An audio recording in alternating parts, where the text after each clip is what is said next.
우리 하나님 말씀 같이 보겠습니다. 요한일서 2장 26절 29절입니다.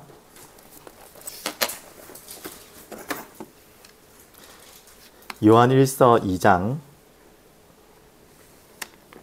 26절에서 29절까지 다 같이 읽겠습니다.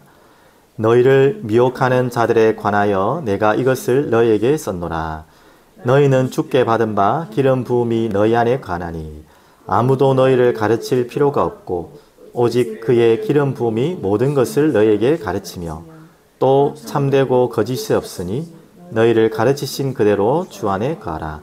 자녀들아 이제 너희 안에 거하라. 그의 안에 거하라.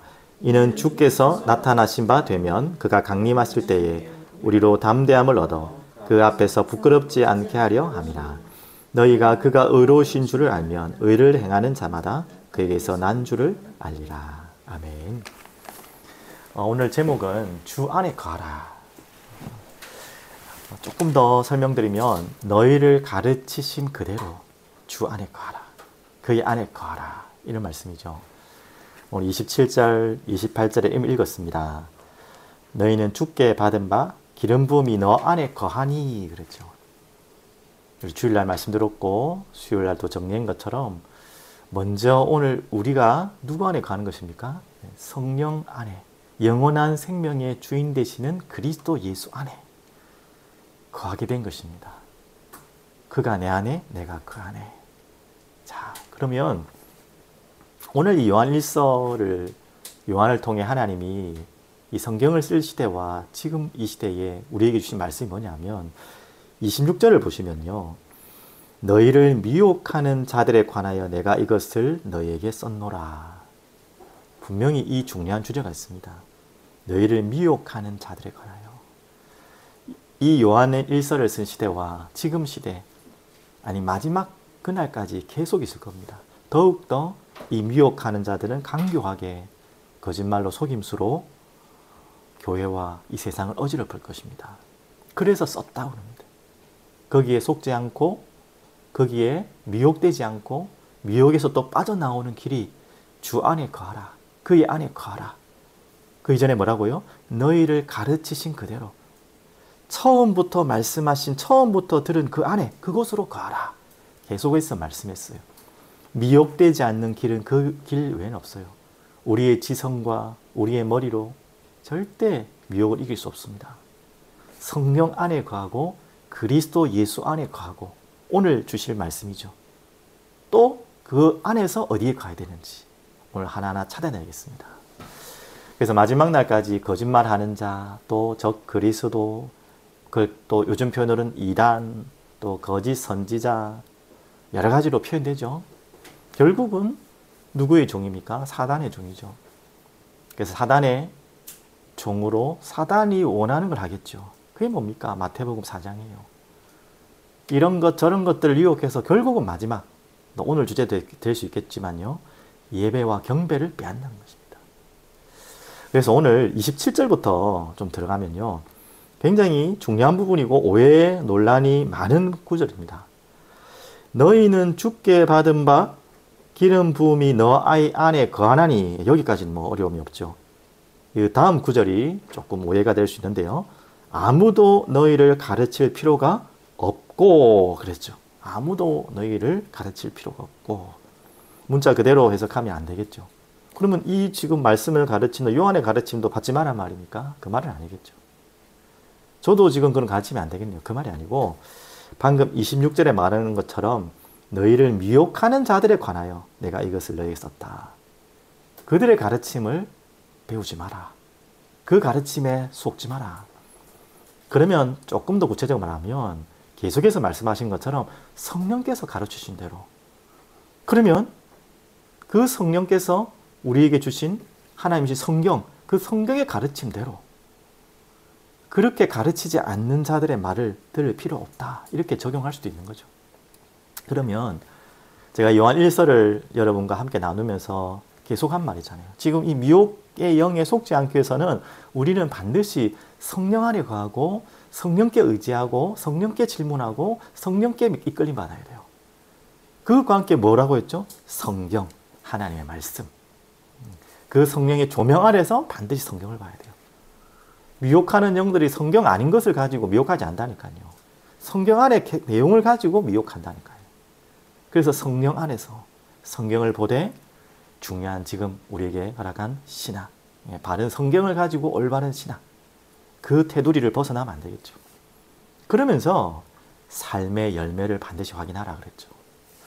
작년에는 이런 간증 계속 하기가 좀 그렇지만 저에게 하나님 허락하신 일이기 때문에 참 많은 눈물을 흘린 것 같아요. 울부짖음도 많았던 것 같고요. 우리 아이들 앞에 있어서 조금 조심스럽긴 한데 하물며 너무 답답해서 운전을 하면서 하나님께 소리 지르고 고함도 지른 적도 있어요. 하나님 이게 뭡니까? 왜 그렇습니까? 막 핸들을 두드려가면서 울면서 조심해야겠지. 운전할 때 그렇게 하면 안 되겠지만 너무 이렇게 하나님이 주신 마음인지 제 마음의 오라통인지 같이 섞여가지고 그런 적이 한두 번이 아닙니다. 그래서 제가 갑자기 왜 얘기를 하냐면 그 속에서 하나님이 뭘 찾게 하시냐면 뭐 그 전부터 찾아가는 과정이었겠지만 이 삶의 열매의 결과를 보고 참 제가 눈이 어둡고 어리석어서 뭐 저도 참 부족한 사람이라서 그렇겠죠. 다시 성경을 보게 되고요. 다시 신학을 정리하게 되고요. 그 안에 성령의 강력한 간구함에 또 이끌림에 기도를 했습니다. 그래서 정말 내가 놓치고 있는 것이 무엇입니까? 내가 혹시 잘못 배운 것이 무엇입니까? 바뀌어야 될 게 무엇입니까? 정말 기도를 했어요. 누군가를 비난하고 욕하려는 마음이 아니라 제 자신 속에 내가 왜 이렇습니까? 나는 왜 이렇게 속습니까? 나는 무엇을 잘못했습니까? 이런 부분들을 많이 하나님께 질문했는데요. 이 마음을 주셨어요. 그와 함께 요한일서를 지금 보게 되는데 요한일서 2장 27절 계속 말씀드립니다. 성경이 가르치지 않는 가르침 그거 들을 필요 없다 이 말이죠. 반드시 아무도 가르칠 필요 없다는 성경의 말씀은 우리가 배워야 되죠. 그거 아닌 다른 거 그걸 주의하라는 말입니다. 그래서 처음부터 들은 거 그가 우리에게 약속하신 거 그거 들으라. 이거 아닌 거짓 가르침을 받을 필요 없다. 이렇게도 적용되겠죠. 그래서 이 잘못된 가르침이 뭐 지금 메시지를 듣는 여러분과 저에게 뭐 삶에 뭘 그렇게 큰 뭐 지금 나오고는 별 중요하지 않는 얘기 같은데 목사님 뭘 그렇게 자꾸 이야기합니까? 라고 설명하시겠지만 이 잘못된 가르침과 잘못된 이 배움이 어디로 나타나냐면 반드시 삶의 열매로 나타나는 거예요. 그래서 이거는 내가 뭐 성경 좀 잘못 알 수도 있지 뭐 신학을 좀 모를 수도 있지가 아니라 반드시 나의 삶의 열매로 그것도 비참한 열매로 열려지게 되어 있습니다. 그래서 우리가 바른 가르침을 알고 바른 하나님의 성경을 가지고 성령께 조명받고 이끌림 받는 게 너무너무 중요하고 이것보다 더 중요한 게 없다고 봐도 돼요. 그래서 요한 1서를 통해 요한은 계속해서 지금 그 이야기를 계속하고 있는 것입니다. 오늘 이야기 계속 길게 하지 못하겠고요. 그러면 적용하겠습니다. 어떻게 하라는 것이죠? 우리 안에 이제 그 안에 거하라는 말인데요. 이제 그 안에 거하는 적용 부분을 말씀드렸죠. 바로 그게 주의 안에 거하는데 말씀 안에 거하라는 것입니다. 그냥 오늘 서론에 연결해서 나오면 그냥 무조건 성경만 읽으라는 말이 아니라 정확한 하나님의 말씀을 찾아내야 돼요. 성령 안에서 성령의 이끌림 받아서. 제일 먼저 그 이유에 대한 설명이 나왔죠. 요한복음 15장 7절 너무나 중요한 유명한 말씀입니다. 이걸 마음속에 암송하는 분도 있을 거예요. 너희가 내 안에 거하고 예수님이 직접 하신 말씀이에요.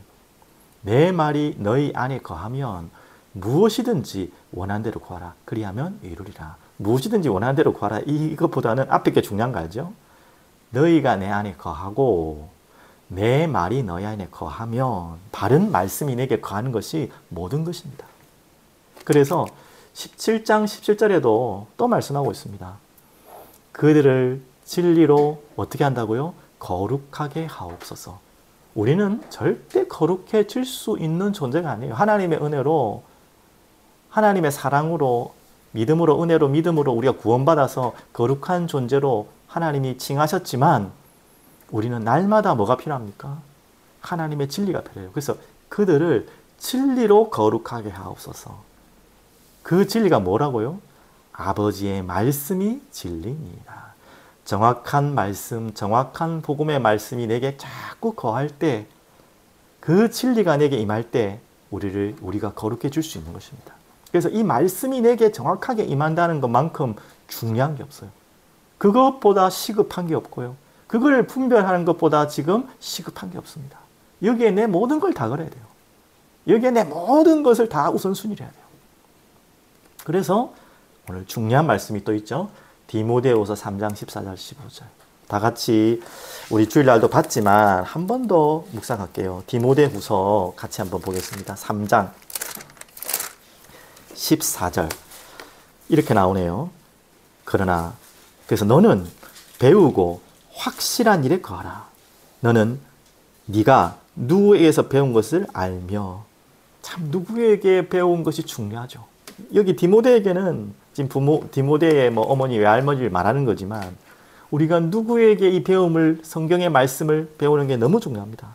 참 부모님이 그런 은혜를 갖고 있는 부모 밑에 자녀가 있다. 그거는 너무나 큰 축복입니다.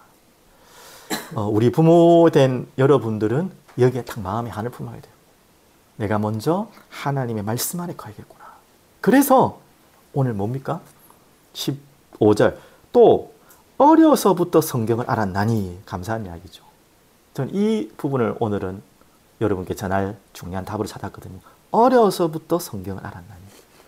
누가 어린아이가 자기가 막 성경을 막 뒤져가지고 보는 은혜 받은 아이도 있겠지만 그건 부모의 역량이 거의 9할이라 봐야 되겠죠. 그 부모의 말씀 안에 있는 부모를 통해서 어려서부터 성경을 알은 것처럼 소중한 게 없고 그것보다 더 시급한 게 없어요. 자녀를 둔 모든 부모님들, 또 우리 자녀된 우리 아이들이 우리 메시지를 지금 듣고 있다면 어려서부터 내가 가장 소중하게 시급하게 준비하고 내가 따라가야 될 것이 하나님의 말씀 성경이구나. 내가 세상 지식과 교육도 급하지만 그것보다 그거하고 비교할 수 없을 만큼 하나님의 말씀 성경을 알아가는 것보다 내가 지금 급한 게 없구나. 왜 그렇죠? 성경은 능히 너로 하여금 그리스도 예수 안에 있는 믿음으로 말미암아 구원에 이르는 지혜가 있게 하느니라. 구원에 이르게 하는 지혜가 세상 어떤 책에 있습니까? 가져와 보라니까요.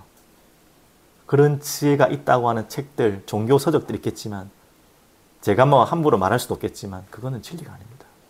구원에 이르게 하는 지혜를 설명한 책은 오직 성경 외에는 없어요. 그래서 이걸 어려서부터, 그럼 부모의 자리, 자녀의 자리가 얼마나 중요한지 알겠죠? 하나님의 말씀을 어려서부터. 제 조카가 하나밖에 없는, 제 친조카 말고, 외조카 말고, 외조카나요? 조카가 있네요. 조카가 한 명 있는데, 이 친구가 지금 커서 어떻게 될지 모르겠죠. 아주 어리니까. 꿈이 목사인 것 같아요. 놀러만 가면 매일 집에 설교를 해요. 오만 메시지, 얼마나 예배를 잘 드리고, 뭘 흉내를 잘 낸지 몰라요. 우리 아이들도 좀 어릴 때 그런 부분이 있었지만, 이 친구는 더 그런 것 같아. 그래서 집에만 가면 칠판에다가 막 메시지를 적는, 메시지. 얼마나 적는지.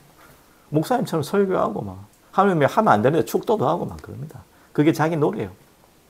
너무 이뻐하는데요.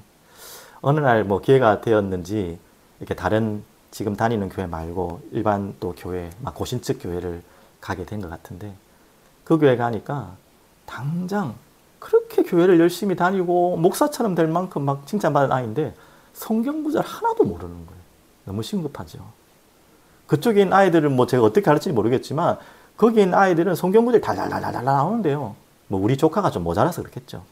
근데 거기 가니까 성경 구절을 모르는 거예요. 메시지는 너무 달달달 외워가지고 칠판에 쓰는데 성경 구절을 몰라. 우리 아이를 잘못 기억해서 그렇겠지만 조카를 이렇게 되면 안 되겠죠. 그래서 메시지도 중요하지만 메시지 이전에 성경, 로고스, 말씀. 또 주의해야 될 거, 이 성경에서 나오지 않는 메시지에 주의하라. 오늘 그 이야기도 되는 거예요. 가르침을 받지 마라는 말은 성경에서 나오지 않는 자기의 생각과 자기의 유익을 위해서 성경을 끌어와가지고 자기 나름대로 해석해서 나오는 거 굉장히 중요한 거예요. 주의해야 되는 거예요. 그런 가르침 받지 마란 말이 오늘 27절, 요한일서 27절에도 또 적용될 수 있습니다. 그리고 이것으로 끝나는 게 아니죠. 오늘 말씀 안에 가란 말은 연결해서 디모데후서 3장 계속해서 읽어가면요. 이렇게 나오네요. 3장 16절 모든 성경은 어떤 것입니까? 하나님의 감동으로 된 것으로. 이 말은 바로 성령의 어떻게 보면 실제죠. 성경은 사람이 쓴 것 같지만 하나님의 감동으로 쓴 완벽한 하나님의 말씀입니다. 그래서 성령께서 조명하여 쓰신 책이죠. 그래서 성경은 무오합니다. 절대 오류가 있을 수 없어요. 감동으로 된 것으로 교훈과 책망과 바르게 함과 의로 교육하게 유익하니. 가장 교훈, 책망, 바르게 할 수 있는 가장 완벽한 교과서가 성경 아닙니까? 그래서 17절 이는 하나님의 사람으로 온전하게 하며 모든 선한 일을 행할 능력을 갖추게 하려 함이라. 그래서 하나님의 사람으로 온전하게 하고 선한 일을 행할 능력이 우리에게 없다 했잖아요. 근데 그걸 갖출 수 있도록 도움을 주는 완벽한 책이 바로 성경, 하나님의 말씀이기 때문에. 그래서 요한일서 2장 28절, 29절에도 이 부분을 이렇게 말씀하고 있습니다. 자녀들아, 이제 그의 안에 거하라. 적용한 것입니다. 말씀 안에 거하라. 성령 안에 거하라. 그리스도 안에 거하라. 같은 말이겠죠. 그러면서 이는 주께서 나타내신 바 되면 그가 강림하실 때에 우리로 담대함을 얻어 그 앞에서 부끄럽지 않게 하려 함이라. 이제 장차 오실 예수 그리스도 심판주로 오실 그날이 반드시 올 거예요. 그때까지 우리가 이 땅을 살아가는 거룩한 신부로 살다가 그리스도께서 오시는 그날 그 신랑을 기다리는 마음으로 우리는 살아가야 되는 거죠. 그러려면 우리의 능력으로는 불가능해요. 그래서 하나님이 주신 오늘 이 말씀이죠. 성경 안에 하나님 말씀 안에 거할 때만 그것이 가능한 것입니다. 그래서 29절도 너희가 그가 의로우신 줄 알면 의를 행하는 자마다 그에게서 난 줄을 알리라. 이렇게 나왔습니다. 이 설명을 더 안 해도 다 아시겠죠. 온전하게 하나님의 사람으로 세워지는 그 답이 바로 말씀 안에 가는 것입니다. 그래서 연결해서 또 이야기하면 이 말씀 안에 거하는 이 중요한 말씀 안에 거하는 어떻게 보면 더 중요한 전제 조건일 수 있죠. 바른 말씀 안에 그러면 거하기 위한 마음 자세, 영적 자세가 될 수 있죠. 그래서 오늘 예배가 어떻게 보면 더 우선된 거예요. 순서는 제가 바뀌었지만 참 예배라는 거는 내가 몇 시에 예배를 드리고 어떤 자세로 딱 앉아서 드리고 내가 헌금을 어떻게 내고 뭐 하는 것도 다 중요합니다. 그런데 그거보다 더 중요한 게 내용이 중심이잖아요. 왜 예수님은 하나님은 바리새인의 예배를 받지 않았습니까? 왜 가인의 예배를 받지 않았습니까? 가인이 무슨 곡식을 드려서? 우리는 그렇게 알고 있지만 그것이 중요한 주제가 아니고요. 가인과 그의 재물, 아벨과 그의 재물. 하나님은 무엇을 보셨다고요? 재물 때문에 안 받으신 게 아니라 그 가인과 아벨, 그의 중심, 그의 예배 자세, 그의 마음을 안 받으신 거예요. 그걸 이야기하는 것입니다. 바리새인의 예배 형식이 잘못돼서 안 받으신 게 아니고요. 그 중심을 안 못 받으신 거죠. 왜? 예수님이 그 바리새인들의 유대인들에 대한 마음을 통렬하게 비판한 내용이 있잖아요. 그게 요한복음 나오잖아요. 맞죠? 뭐라고 했습니까? 네가 너의 영광을 위해서 네 자신을 위해서 오는 거라. 그건 예배가 아니에요. 우리가 예배를 드리면서 예배를 거룩하게 드리는 척 하면서 굉장히 열심히 드리는 척 하는데 내 영광과 내 자신을 위해서 드린다면 그건 예배가 아닌 거예요. 우상인 거예요. 오늘 그 이야기를 한 겁니다. 왜 이야기 못하느냐? 말씀 안에, 바른 말씀 안에 거하려면 먼저 뭐가 회복돼야 되죠? 바른 예배가 회복될 때, 바른 중심이 회복될 때 바른 말씀이 들리고요. 그 바른 말씀을 해석할 수 있고 성령의 조명이 있는 거예요. 그게 빠진 상태에서 말씀을 많이 읽으니까 엉뚱한 말씀을 붙잡고 엉뚱하게 적용하고 그것 때문에 내가 멸망하는 거예요. 성경 가지고 멸망한다니까. 이게 뭔 말입니까? 구원에 이르는 지혜가 성경에 있다 했는데 성경 가지고 멸망한다니까요. 그게 이단들입니다. 그게 바리새인들이에요. 그게 유대인들이에요. 얼마나 지금 성경 가지고 망하는 사람들이 많습니까? 맞죠? 비참한 이야기죠. 그래서 오늘 어떻게 보면 말씀 안에 거하라는 그 전제 조건이 바로 참 예배 속에 거하라. 그러면 설명드리겠습니다. 예배는 무엇입니까? 이미 구원받은 하나님의 자녀가 하나님을 만났기 때문에 이미 다 만났지만 또 다른 의미의 이 예배는요, 하나님을 진정으로 만나는 시간. 그것으로 끝나는 게 아니라 어떻게 되는 거죠? 거기에서는 참된 기쁨을 누리는 시간. 하나님을 기쁘게 하고 그로 인해 내가 기쁘고, 하나님을 만나서 그 하나님과의 사귐이 있는 시간이 바로 예배입니다. 그래서 예레미야 29장 12절 13절, 여러분 예배 때마다 이 중심으로, 특히 아이들, 이런 마음이 없이 부모 따라온 아이들 많을 거예요. 너희가 내게 부르짖으며 내게 와서 기도하면 내가 너희들의 기도를 들을 것이요, 너희가 온 마음으로, 전 이 마음, 온 마음으로, 내가 있는 형식과 외식이 아닌 온 마음으로 나를 구하면 나를 찾을 것이요 나를 만나리라. 오늘 이 마음으로 예배를 사모하시고 예배를 기다리시고 또 예배에 함께하는 여러분 되길 바랍니다. 근데 이 성경 구절을 조금만 더 설명해야 될 것 같아요. 이 성경 구절은 예레미야에게 언제 주신 말씀이냐, 이제 이 예루살렘 멸망할 것, 이제는 유다가 완전히 멸망하고 바벨론의 포로로 끌려가서 비참하게 멸망할 것을 이미 예언하고 돌이킬 수 없는 그 상황 속에서 이 희망의 메시지를 주신 것입니다. 오늘 여러분에게 이 예배가 단순한 예배가 되지 말고, 뭐죠? 우리는 완전히 무너질 수밖에 없는, 해결받을 수 없는 존재인데 그분을 찾아야 될, 간절히 찾아야 될, 온 마음으로 구해야 될 진짜 이유를 하나님 알게 달라고. 반드시 우리가 어떤 상황에 있든지 하나님은 우리를 회복해 하시고 돌이키실 그 기다림과 그 만남 속에, 기쁨과 사귐 속에 하나님을 예배하는 여러분 되시기 바랍니다. 좀 어렵게 설명했는데 한 가지만 더 예를 들면 숨바꼭질, 예전에 자주 설명했던 이야기인데요. 요즘에 이제 다 커가지고 우리 딸도 숨바꼭질 하자는 소리 안 하는데 몇 년 전만 해도 숨바꼭질을 자주 하자 그런 것 같아요. 이제 숨바꼭질의 묘미가 뭐냐면, 이 아빠, 특히 뭐 엄마도 그렇겠지만 숨어 있는데 들킬 만한데 숨으면 너무 재미없고요. 맞지? 너무 또 깊이 숨어버리면 또 더 재미없어요. 이거 못 찾으니까. 저도 숨는 나도 재미없고 찾는 자기도 재미없고. 적당하게 숨어야 돼요. 제 얘기 아니야. 제가 다는 모르겠지만 하나님의 마음이 그런 것 같아요. 왜 예레미야에게 이 말씀을 주셨냐? 또 왜 유다에게는 이런 어려움을 주느냐? 이스라엘 백성들이 하나님을 찾지 않았거든요. 그 찾지 않은 결과가 어떻게 됐습니까? 결국은 멸망과 포로로 끌려가는 시간표 아닙니까? 제가 왜 숨바꼭질 이야기합니까? 여러분과 저 가운데 하나님이 안 느껴지고 안 바라봐질 때가 있을 거예요. 그때 하나님이 또 하나님을 바라볼 마음도 없을 때도 있을 거예요. 하나님은 숨어 계실 때가 있어요. 왜? 찾으라고. 찾지 않는 우리들에게 찾으라고. 그래서 숨바꼭질을 하고 다 있다가 이 아이가 나를 딱 찾으면 얼마나 저를 기뻐하는지 몰라요. 자주 이야기한 거 아닙니까? 그냥 오면은 뭐 그냥 뭐 아빠인지 뭔지 뭐 이러던, 우리 아들, 우리 딸은 뭐 잘 안 그렇지만 그래도 그냥 싱숭생숭한데 숨바꼭질 했다가 저를 찾으면 얼마나 좋아하는지 몰라요. 특히 어릴 때. 막 끌어안고 아파. 막 그래.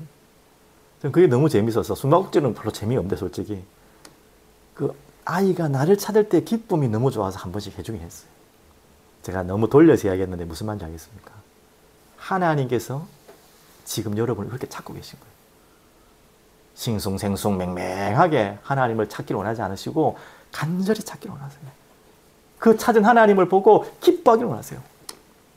그 찾은 하나님과 사귀기를 원하세요.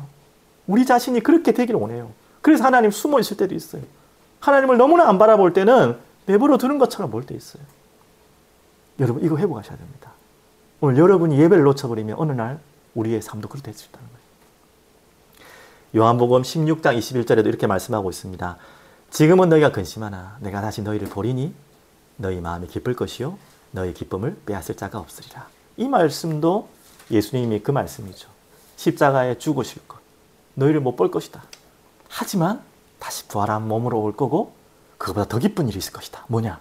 내가 떠나가지만 이제 영원히 너희와 떠나지 않을 성령을 보내시겠다. 그때 이 기쁨을 빼앗을 자가 없으리라.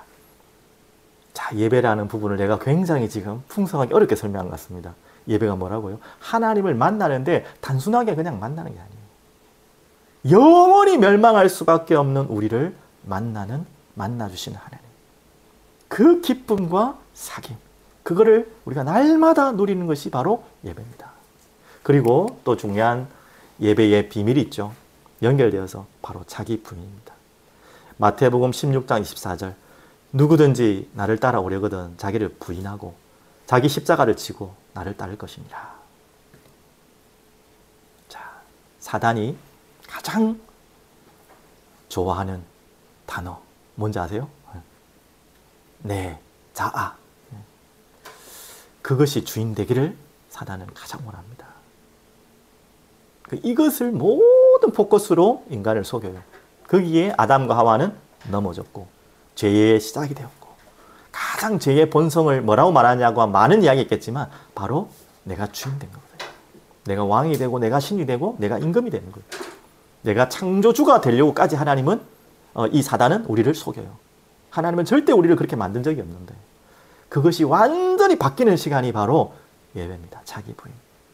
우리는 예수를 믿지만 또 우리는 우리를 부인하는 것이 아니라 우리를 드러내는 속성과 본질을 남아있어요. 그래서 예배 때마다 우리가 찾아야 될 게 뭐냐? 자기 부인. 무릎 꿇는 시간. 무릎 꿇음 하면 딱 떠오르는 사람과 사건이 있어요. 사도 바울이 누구죠? 예수님을 만나는 거죠. 사도행전 9장이죠. 특히 3, 4절. 호련히 하늘로부터 빛이 그를 둘러 비추는지라. 사울이 어떤 상황이었죠? 자기 자아가 딱 주인되어서 하나님 말씀을 어떻게 보면 오역하고 잘못 받아들이고 이해되지 않고 믿지 않아서 예수 그리스도를 믿는 자들을 죽이려고 했던, 자기 의로 가득 찼던, 이게 내가 의라고 생각했던 자기 의죠. 어떻게 보면 그 길을 당당하게 걸어가고 있는데 갑자기 호련히 하늘로부터 빛이 그를 둘러 비춰서 완전히 땅에 엎드러지는 거예요. 너무 눈이 부셔서 너무 놀라서라는 의미도 있겠지만 더 큰 영적인 의미로 내 자가 완전히 무릎 꿇어지고 내가 생각했던 거, 내가 맞다고 생각했던 거, 내가 의라고 생각했던 것이 완전히 무릎 꿇는 시간이에요. 오늘 예배의 시간이 그런 시간 되길 바랍니다. 이게 자기 부인이에요. 또 오해하시면 안 돼요. 이것도 또 불교식으로 해석해가지고 또 나를 비우고 나를 또 무너뜨리고 막 나를 채찍질하고 그런 자기 부인을 말하는 거예요. 거대한 어마어마한 세계를 바라볼 때 우리가 무릎 꿇을 때 있잖아요. 그렇게 조금 더 이해하시면 될 것 같아요. 저는 안 가봤지만 한번 꼭 가보고 싶은 게 그 LA 어디죠? 그랜드 캐년. 그랜드 캐년 갔다 온 분들은 다 그런 이야기를 하더라고요. TV에도 그렇고. 이야, 거기 가면 막 그냥 무릎이, 말이 그렇겠지만요, 무릎 꿇을 수밖에 없어요. 어마어마한 자연 앞에 하면요, 하나님 만드신 그 조그만한 자연 앞에서도 우리 인간이 그 거대함 앞에 무릎 꿇잖아요. 그 무서워서 뭐 굴복이 다른 의미가 아니잖아요.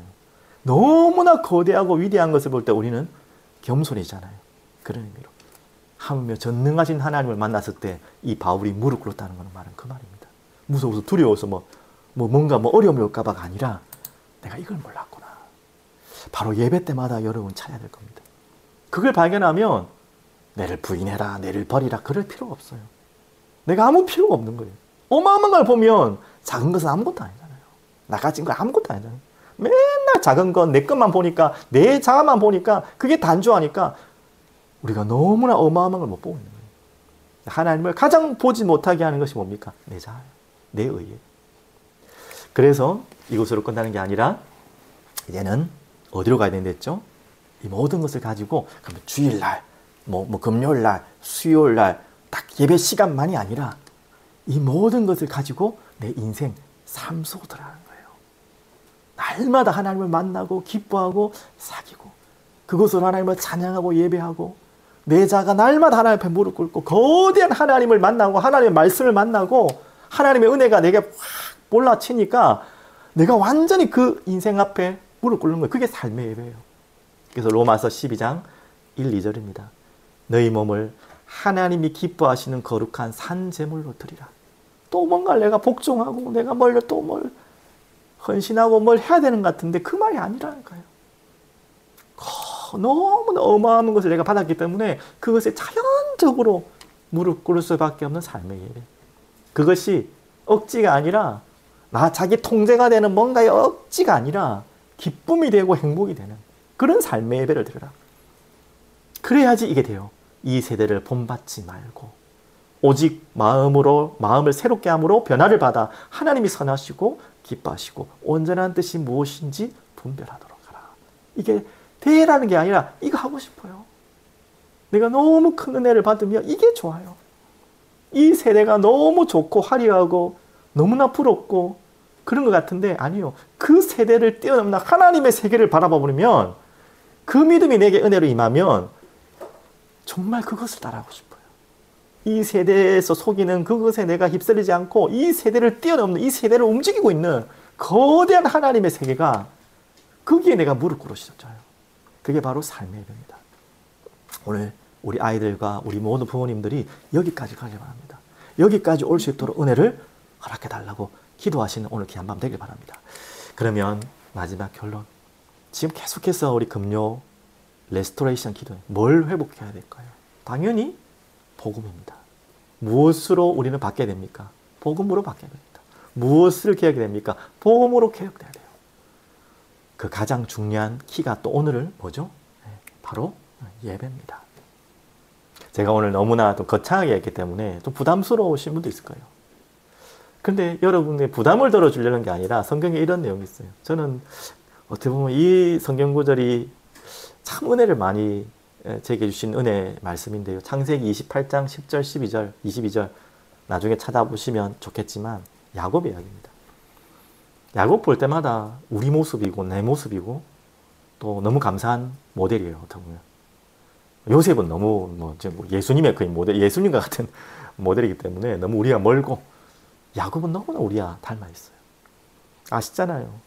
팥죽 팔아가지고 형의 장자권을 뺏어가지고 또 손에 털 붙여가지고 아버지가 하는 축복권을 에서에게는 축복권을 거짓말로 뺏어가지고 또 받았던 결국 들켜가지고 에서가 죽이겠다 하니까 도망쳐가지고 삼촌집 라반으로 도망가는 장면이 지금 창세기 28장.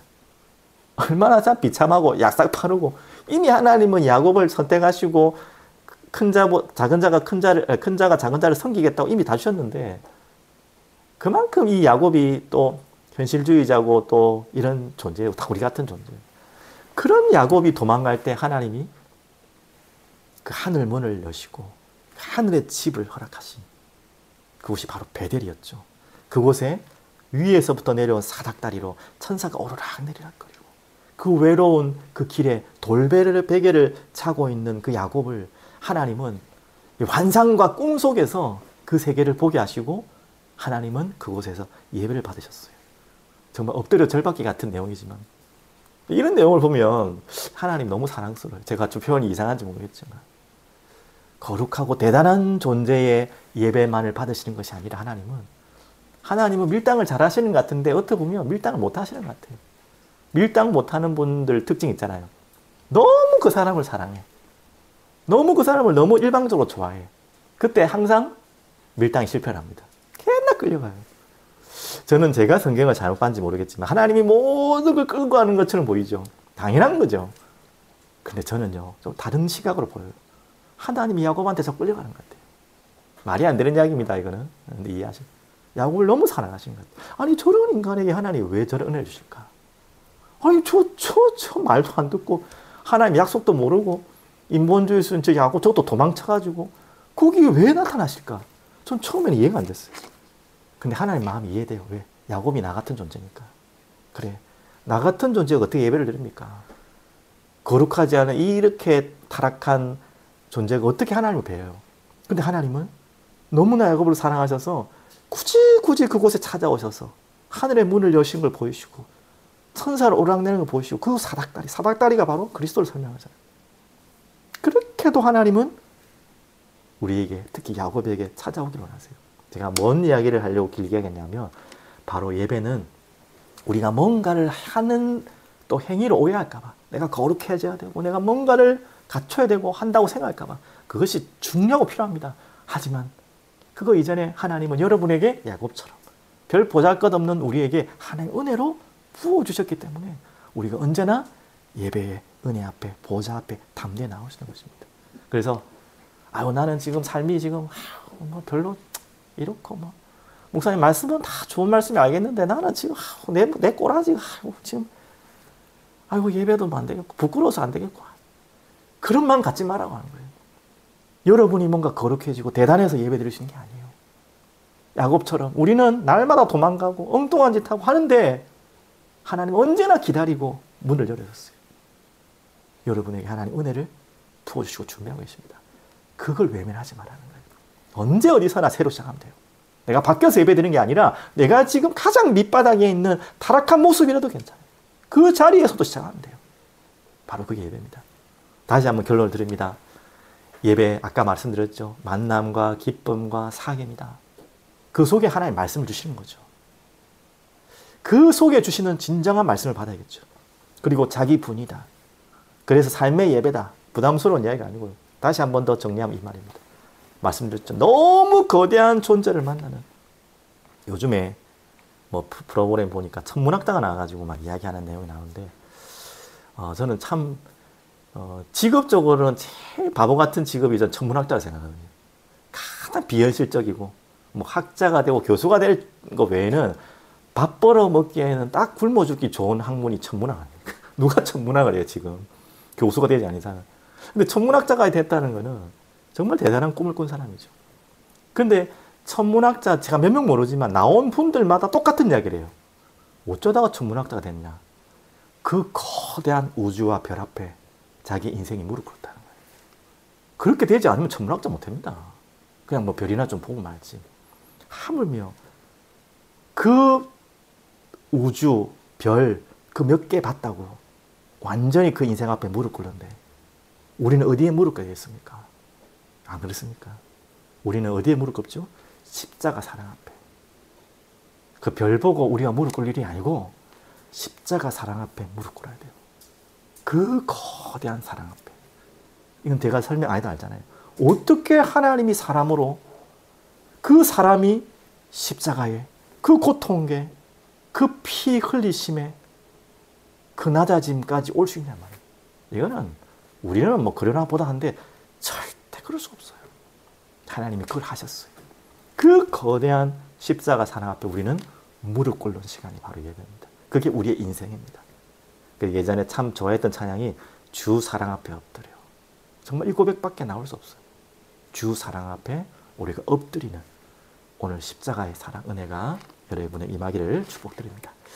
그래서 이번 올해 주제 1월 달까지만 제가 여러분 마음속에 꼭 담기도록 표를 드립니다. 표대를 향해 달려가노라. 연결되겠죠? 우리가 어떤 표대, 내가 잡으려고 했던 그 표대가 아니라 바울이 말했던 잡힌 바 된 이 거대한 십자가의 사랑 앞에 잡힌 바 된 거기에 무릎 꿇었던 이 바울의 마음이죠. 그 표대를 향해 세상을 사랑할 필요가 없는 세상 사랑하면 안 돼요가 아니라 그 거대한 사랑을 받는데 세상을 왜 사랑해요? 그 거대한 십자가의 사랑 앞에 무릎 꿇었는데 다른 게 뭐가 그래 좋아요? 그래서 그분이 시작하신 구원, 그분이 이루어가실 구원, 그 속에 나를 사용하실 구원의 역사, 그리고 우리 사랑이 흐르는 교회. 여러분 이 부분을 보면서 표대를 향해 달려가는 2024년. 이제 한 달이 거의 다 갑니다. 또 벌써. 그 날이 되기를, 또 그 오늘이 되기를 간절히 기도하며 축복드립니다. 우리 함께 잠시 기도하고 찬양 드리는 시간 가지겠습니다. 전능하신 하나님 아버지 감사합니다. 오늘도 주님 앞에 섰습니다. 주님 영광을 받으시고 주님 앞에 무릎 꿇으며 완전히 무릎 꿇으며 그분 앞에 나와 그분을 만나며 그분으로 기뻐하며 그분과 사귀는 일에 우리가 최고로 행복한 예배자의 인생 되게 하여 주시옵소서.